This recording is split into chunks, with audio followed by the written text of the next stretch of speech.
when I look at something, when I am actually doing a kit, I actually will look at it and say, okay, what is the best layout of this kit so it won't create condensation when cooling, when it's not going to create hot spots? Is it going to reach, is Sterilant going to reach all aspects of this? Not every tech is going to think about like that. Rising above the buzz of ultrasonic cleaners and the clanking of stainless steel are the ideas and voices that are changing an industry. You're listening to the Beyond Clean podcast, the central nexus for the people, processes, and products that are improving our sterile processing world. Each week, we speak with frontline technicians, CEOs, engineers, and entrepreneurs with a common goal to help you bite dirty. Every instrument, every time. Whether you are tuning in for education or inspiration, we're glad you did. Now turn on those washers and turn up the volume. It's time to go beyond clean.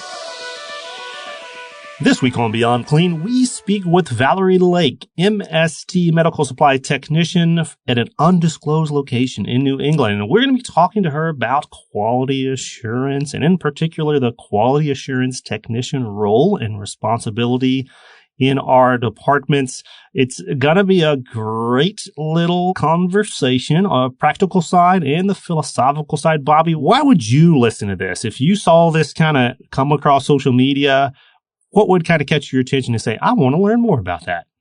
Well, I'll tell you, I think every department should have a quality assurance program, but a lot of them still don't as I travel from facility to facility. And so I think it would be important to tune into this one. But I'll also tell you, I haven't seen two quality assurance programs that look the same. So I'm really excited to see how Valerie does it. All right. We'll be right back with Valerie Lake, MST lead technician, after a short break. Stay with us. We'll be back soon.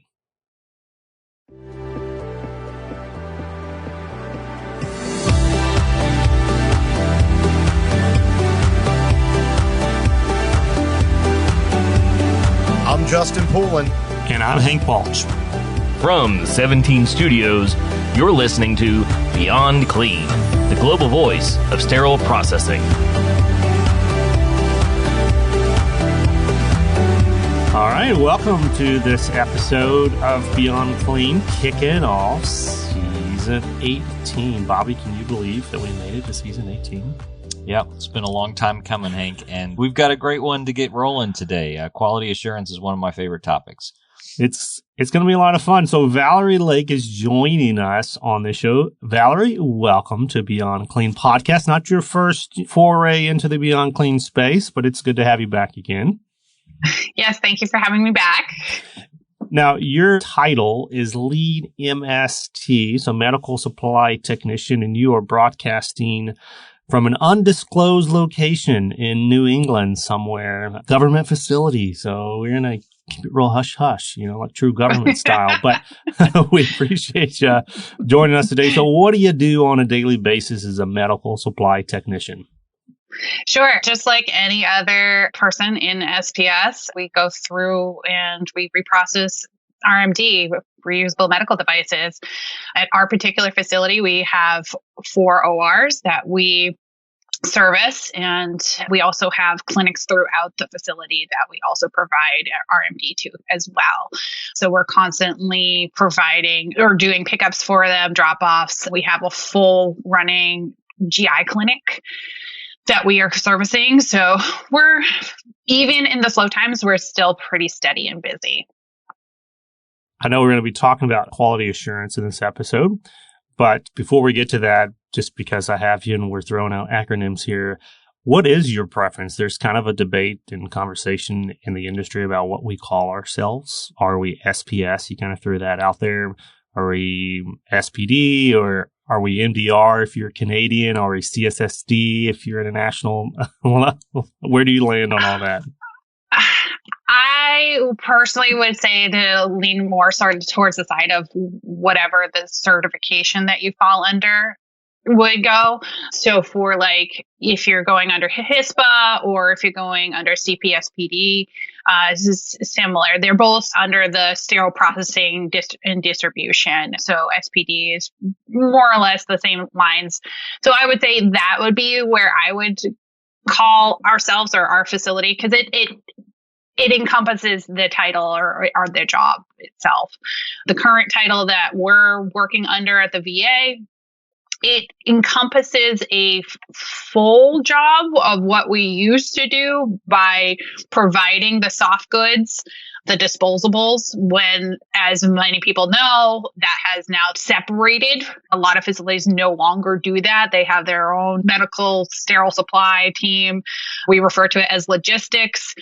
So we don't even touch that or see that. We actually have to call for supplies on certain things too. So yeah, it's old title, and it being government, to change something, there's a lot of red tape involved, and it's kind of like, well, is it really worth it to change just a name? You know, it's a argument. Yeah, I get it. I think I'm going to start truly lobbying for Clean Freak as the job title. So, certified Clean Freak, and let's just run with it. All right. So quality assurance, the topic of today, and not just broad quality assurance. Like, we're going to kind of start broad. We're going to get down into like, what is that process and that, role and responsibility? Like, what does that entail from a day to day? But before we get into the nitty gritty, let's start with a definition. We like definitions around here at Beyond Clean. We have an entire podcast called the Beyond Clean Gold Mine that is just definitions in this space. If you haven't checked that out there, it's worth checking out. There are like 200 and something words on there. But today, I'm going to let you be the dictionary here. Tell us what quality assurance means, and in particular, what it means in a sterile processing context. To ensure that you are providing a quality product, so that basically, and specifically in sterile processing, you are saying that, hey, I have a sterile product, or hey, I have a clean product, or something that's been highly disinfected. And how do you verify that? So you need to do your checks and balances and make sure that those things are happening. So to go back and to check those things and to assure that quality is actually happening and done appropriately. Yeah, that's excellent. And I think every sterile processing department probably has providing safe, quality surgical instruments on time to their OR as part of their mission statement. And if they don't, they should, right? That is what we're there to do. And so as you talk about doing what's necessary to make sure that that happens, could you give us an idea of what that might look like? What kinds of steps or checks a department might put in place to have an effective quality assurance program?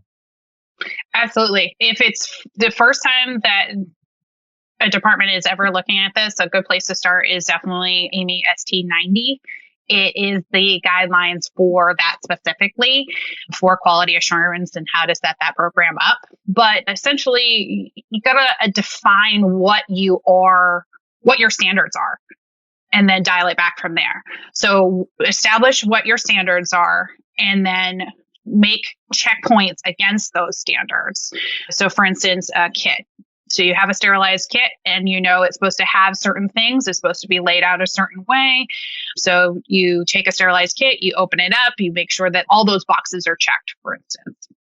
That is one small piece of the puzzle that you can do. That's easily can be done. There's other things that can be done on an equipment level that should be done. I mean, most of us are already doing, buoy dick tests, and we're doing TOSI tests. There are other things that can be done that should make sure that the functionality is actually happening as well. But specifically making sure that the humanality piece of it is getting done. That's a place that I like to focus on, is making sure that my team is doing what they're supposed to be doing, or what they're saying that they're doing. Yeah, and I love that you started with clearly defining what quality is, right? Because that's a pretty nebulous idea. We're going to have quality stuff, but really defining on a specific level, like, what does quality in our trays look like? Do we have our indicators in place? Are our containers free from damage? Do the contents match the count sheet?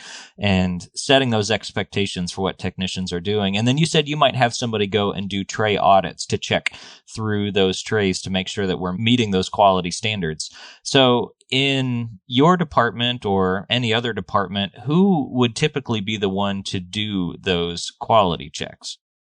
someone like myself that's in a lead position or someone that's in a senior position. So if you have tech twos or an advanced position or a lead position like myself, someone not necessarily in management because there's managerial tasks that they are supposed to do for a daily that may take up their time.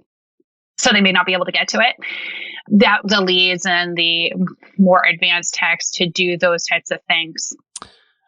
So Valerie, are you telling us that the older you get, the better you get at QA, or is there just something else in play here besides just age and seniority? It's not necessarily age or seniority, because don't forget, you don't necessarily have to be older to have a seniority position. So you don't have to be a older person to be a tech two. It's not like senior citizen. Yeah, no. Tech. No. It's more the ranking structure of the. Okay. So, for instance, for us in the VA, the way we have it set up, we have our chief, assistant chief, going top down. There's lead techs. At our facility, we utilize advanced techs, and then we have the regular techs. So myself at the lead tech level and then the advanced techs, both of us, we do not have managerial rates, which means that we don't have any punitive actions. We can't tell people what to do, anything like that. But we are expected to be the leaders within our field. We're supposed to be the go-to experts. If were to be a problem, then we're supposed to address it, that kind of thing. So it does fall on us in those cases to do second checks, to do quality checks, to do those sorts of things where management may not have the time. So let me get into that then, and this is kind of where I was going with that question. In broad sterile processing, right, even outside the VA, there's always this question on if we determine that we need to do a quality assurance program, which I think everybody gets to that point eventually. You're like, hey, we should probably be doing quality assurance. The next question after what is quality that you define so well is, okay, who's going to do this? And I agree that having that kind of structured career ladder, if you don't want your entry-level technicians doing it, your department leaders don't have time to do it. And so there's this little kind of space in between. But then the question is every senior tech as good as any other senior tech at QA'ing, or what kind of sets that particular person apart as, hey, this person was born to QA? Like, what is that skill set? That's a great point. I would agree with you on that one. And so it depends on how your department wants to play it. You can do it as an opportunity for growth, for sure, or you can designate certain star players, so to speak. If you have people, which I'm sure each facility does, that have little to no mistakes, they're just rock stars. They do everything the same way every single time. They rarely ever have any issues. Then, yeah, of course, they're going to be a part of the quality team. Or maybe you have entry level people. So you want that are like that too. So maybe you want to designate a specific team, that the quality assurance team that does these quality checks. That's okay too. But it depends on how your facility wants to operate and how you want to dictate it as the department head or the lead. I'm very much about progression and utilizing or coaching the progression into the next step. I've been brought up with the idea of knowing 2 jobs below and 1 job above. So that mentality of like, I can do the 2 jobs below my current position, but being groomed into the next position should I need to fill that slot because somebody leaves, or also, maybe I want to move into it. Exactly. Exactly. So, Valerie, can you tell us a little bit then about the kinds of things that would be QA'd in a sterile processing department? We've hinted at trays, but you've also mentioned a couple of other things like equipment quality assurance. So what types of things would this QA be digging into and inspecting? Me personally, so what I focus on is instruments and that type of thing. So it's going to be trays, wrapped items, and then peel packs. I do it once a month, and I pick one cabinet from the sterile storage and then one of the clinic storage areas, because they have their own sterile storage areas offsite from where SPS is located.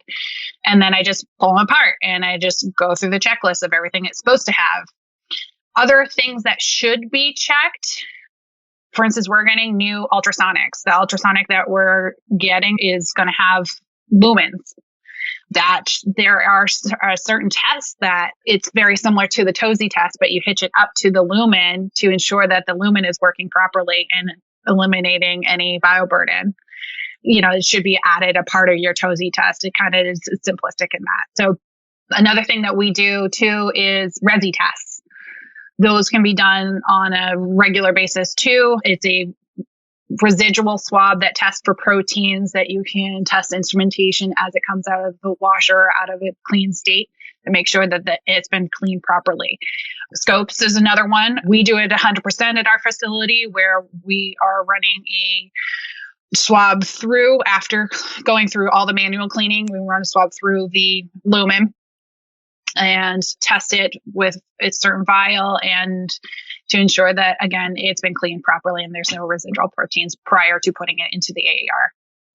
Yeah, I appreciate you blowing those categories out for us, because as you zoom out a little bit, what initially seemed like maybe our quality assurance program is one small and simple thing, it starts to become this all-encompassing initiative to check that all the processes in our department are working, because sterile processing is like that, right? If one piece falls apart, if our washing isn't being effective, if our decontamination isn't being effective, then who cares what our sterilizer records look like? That tray's not going to be sterile, right? And so there's all sorts of pieces that could be involved. And so sort of the cafeteria approach, take your pick as to what pieces you're going to add to your quality assurance program. But I'm sure that you would say more is better in terms of checking things in your department.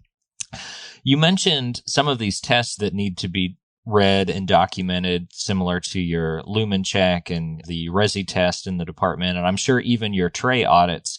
Where or how should these things be documented in a good quality assurance program? That also needs to be established within your department and how you want to keep those records. For us, it is on the electronic form. My quality checks that I started, it's a new thing that we started documenting just to have them. Currently, they're in email form, so I just send a short email, and that's a great way to do it, just because it can be saved in a file somewhere, and nothing more to it. But you can set it up to have a running Excel sheet if you need to, or there's multiple technologies out there now that you can just save that kind of thing. Sure. And let me step back one more time and ask the bigger question of why. I mean, in one sense, documentation in healthcare is important in just about every facet, because if it's not documented, it didn't happen. And you want to make sure that your quality assurance actions are being recorded and you can prove that they happened. But what are some of maybe the benefits that you found in your quality assurance program for having good, clean documentation of those processes? How does that help you? So it is that piece, like you said, but it's also, for me, I take it as an education standpoint, because maybe that for my techs, they may be consistently missing something. So it may be something that they don't know. It may be a lazy thing that they're not doing intentionally because, they just chose not to do it because they've been doing it this way forever. They don't see the validity in it, that kind of thing. Just bringing back the awareness of why this is important and how that all comes into play to the bigger picture. When I look at things, I have a odd brain when it comes to stuff. When I look at something, when I am actually doing a kit, I actually will look at it and say, okay, what is the best layout of this kit so it won't create condensation when cooling, when it's not going to create hot spots? Is sterilant going to reach all aspects of this? Not every tech is going to think about like that. So, they're not going to think of those things. They're not going to think of those things on how they set up the sterilizer load, same thing like that. And those things, giving those education points and encouragement and moving in that direction, I think it's going to overall improve my crew and hopefully overall just anyone else that they might reach and provide a better product for the end user. That's a perfect segue, honestly, for my next question, which ties back into kind of what you were alluding to before, and even your role as not a manager with punitive powers. I don't know a better way to say that. And then also kind of what you're alluding to is if you see the data documented and you start seeing these trends, then it does give you information to ask additional questions or to see, hey, on this certain day, at this certain time, or this certain tech, we're starting to see a spike in these quality issues. I allude back to, and I probably wrote this article 5 years ago, and I got this from one of my bosses who hopefully is going to be on this season, Ben Broderson. The triangle of truth is what I ended up naming it. And it's like the three options basically when you're coaching someone or are trying to work through his issue is either they don't have the training, they don't know that they're supposed to be doing something, or they just don't want to do it, right? So it's like tools or training, or they don't know, or they do have tools and the training. They do know, they just don't want to do it. And you can't figure that out unless you're looking at the data, unless you're having those conversations like you alluded to. But that's a big old setup to say, in managing this process, and maybe speak to your experience, but then if you can blow it out, to be applicable maybe more broadly to the industry, like what does it look like to manage the process that's not scary for the technicians when they see Valerie coming with her clipboard and they're like, oh crap, here we go. Somebody's gonna, like, they're all like looking at your face. And like when you look up from the clipboard and you look over at the department and they're like, is she looking at me? And that looks like that's my tray. How do you stay away from that and try to build this into a positive, improvement oriented kind of experience that they're excited to say, hey, like, I want to know if I'm actually missing the mark, if I'm forgetting things on a regular basis. Like, how do you kind of create that? I'm interested to get there as well, to be honest with you. I haven't gotten there yet because this program is new. I haven't developed that relationship yet. For me, I just go and do my thing and kind of ignore the jeers and cheers, as they say. Okay, so you do get that. That is a reality, though, is what you're saying. Absolutely. Okay. I'll just go and pull something. I'll come back in. I'll into prep area. I'll pop something. I'll look at it, scrutinize over it. I'll sit next to a computer. I'll be typing. And so it's not like they don't know that what I'm doing. Nobody tends to ask, except for one employee in particular that I do have a good relationship with. But I'm hoping to expand that with some of the other employees. Regardless, that employee does start to ask questions. Oh, okay. Did you find anything? Whatever was it mine? And they are starting to be question. Like, oh, yeah, exactly. Was that my tray? Yeah, but regardless, so for my information, my documentation, I send that to my leaders, and then they kind of keep it and deal with it what they will. If I have questions or something that I find that it should be addressed, I will verbally approach that face to face or one-on-one with my leadership and say, okay, hey, I'm seeing this as a reoccurring issue. How do you want to best address this? And allow them to address it. A lot of times with us, we have monthly meetings, so it gets disseminated out at the monthly meeting. Hey, we've noticed this is happening. Please stop doing this, or hey, make sure you're doing this, or whatever the case may be. That way, everybody gets the information at once, and then it's usually the end of it.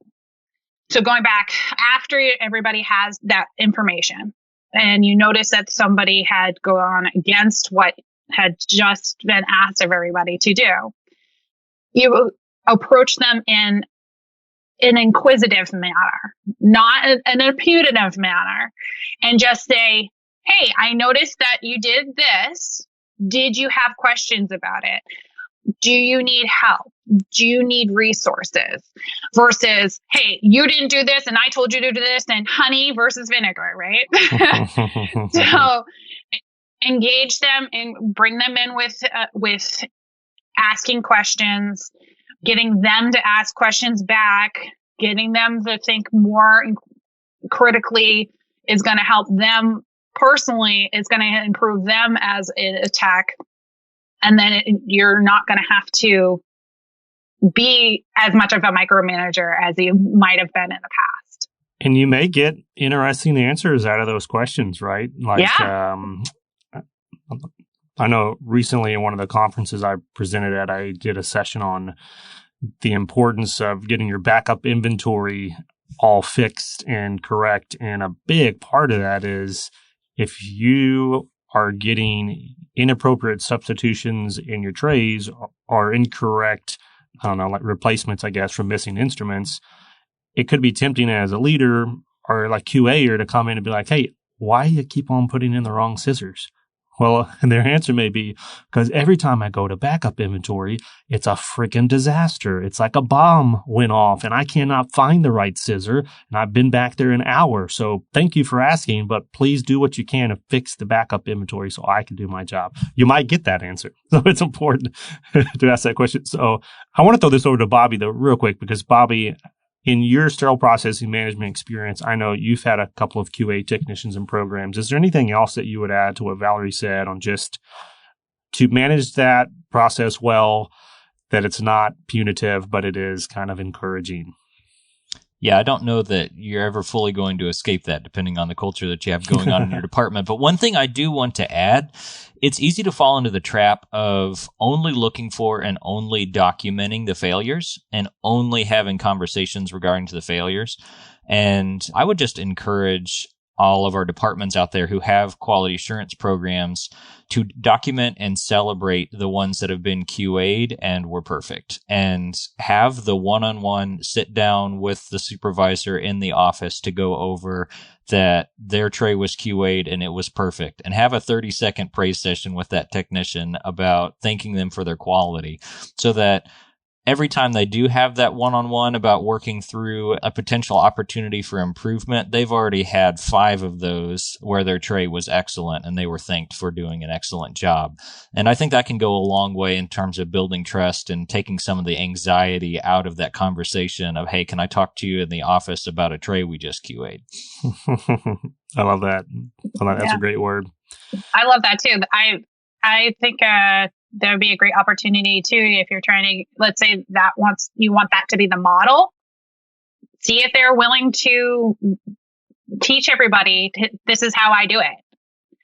And it just kind of boosts them even higher on that echelon for sure.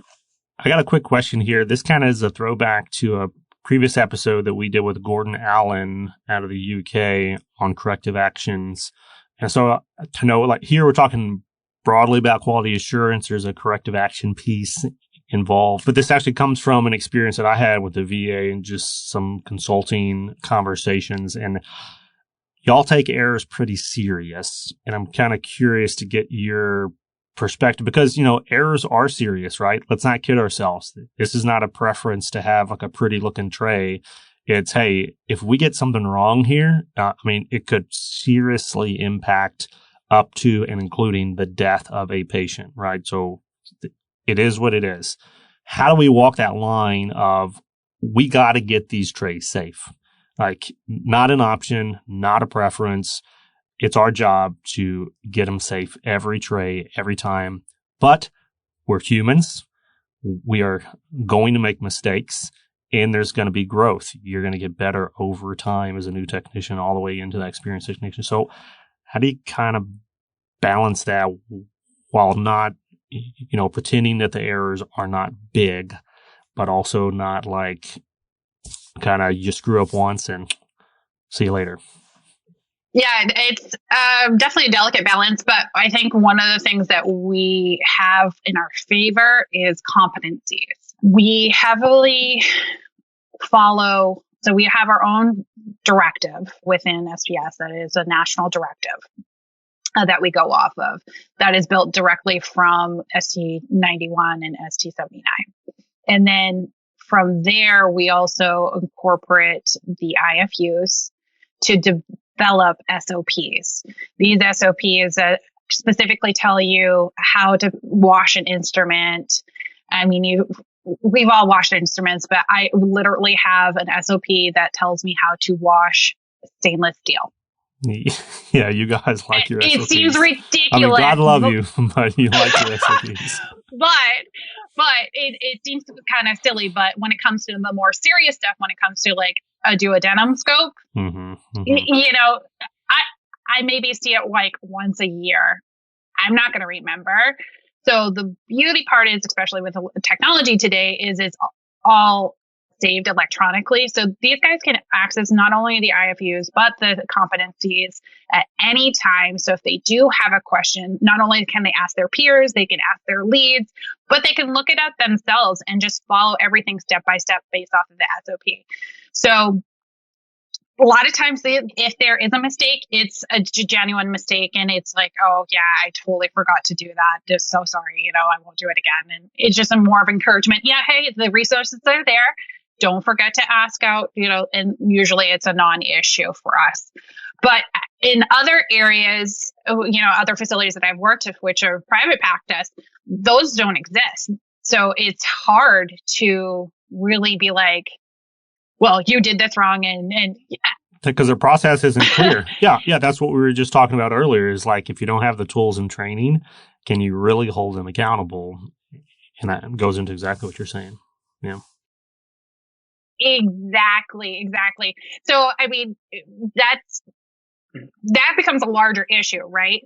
That comes into that whole like homegrown situation. So if you don't have a good person that really knows their stuff, that is training this new person, that trains them thoroughly on the department, on the processes, and then it gets this Swiss cheese model. So now you've got this person that kind of knows it, but doesn't really know it. And now they're like, oh, well, my trainer never trained me, or I didn't know this situation. It just becomes a larger monster, because now we're like, okay, what's going on here? And as managers and as leaders, and you're like, well, what's happening? And it all falls on us at the end of the day, and it just becomes a large mess. So establishing these kinds of practices, quality assurance aside, making sure that you have a good onboarding program, making sure that you have a good training program is going to be key and essential. And then if you have a serious quality issue with some of your people, then you can refer them back to that training program and guide them back through that and say, okay, well, maybe you need to be re-educated on this. Maybe we need to revisit this training piece because something got missed. Hey, let me hit you up with this particular person that really excels in this area.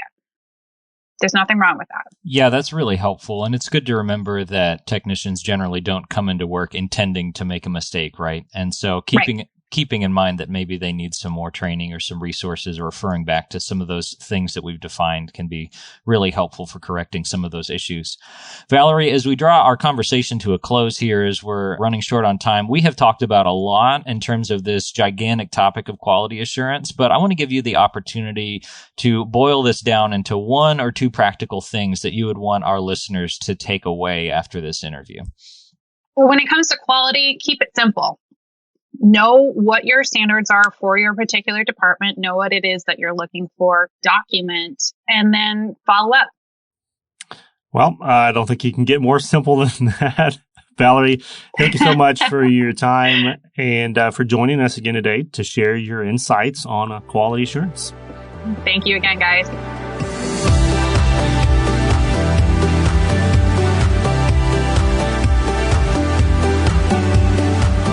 And that was Valerie Lake, MST, at an undisclosed location in New England. What a great conversation today, Bobby, on quality assurance. I know you're kind of a quality assurance nerd yourself, aren't you? That's right. I can't think of a single thing that would be more important for a sterile processing department to do than to get their quality right, to protect patients. Every instrument, every time. That's what we're about here, Hank. And I think Valerie came at it from a great angle of establishing what quality means, having the resources and training for technicians, and then doing what we can to check up along the way and make sure it's getting done. I want to give a shout out to my favorite quality assurance tech, my initial department mama, Miss Shirley. And I know, Bobby, you work with Miss Shirley too. We have seen this up close and personal on the impact that one individual who is obsessed with quality, but also has that personal side, who is also obsessed with seeing people grow and learn. I mean, it can really have a tremendous cultural impact as well as a process impact. So hopefully, Miss Shirley, you're out there listening somewhere. If you know Miss Shirley, send her this episode so she can check it out. All right, that's going to do it for this week's show. As a reminder, you can help support us keep the lights on at Beyond Clean by subscribing to our show on Apple, Amazon, Google Podcasts, Stitcher. Who listens to Stitcher anymore? Well, actually, who listens to iHeartRadio is probably the question. Spotify, or on your favorite podcast application. You can also access bonus content, cha-ching, for certain episodes by downloading our smartphone app for iPhone and Android. Bobby, please don't tell me that you're an Android user, are you? I made the switch, Hank. Okay. Wait, Yeah. like to from iPhone. or to? Yeah, to yeah, iPhone. from, Okay. yeah. Welcome to the smart people group. Okay. We would certainly appreciate a rating and review. Y'all, those things matter. We're like 5 stars on the Apple iTunes and on the mobile app too. So yeah, please go give us a 5-star rating and tell me how much you like my beard, because your feedback is important to the show. If you have any questions or would like to recommend a guest, we love hearing new ideas and people. So yeah, hit us up at info@beyondclean.net on behalf of myself and Bobby Parker, the new VP of Clinical Services at Beyond Clean. Thank you for listening to this week's episode of Beyond Clean. Until next time, keep fighting dirt.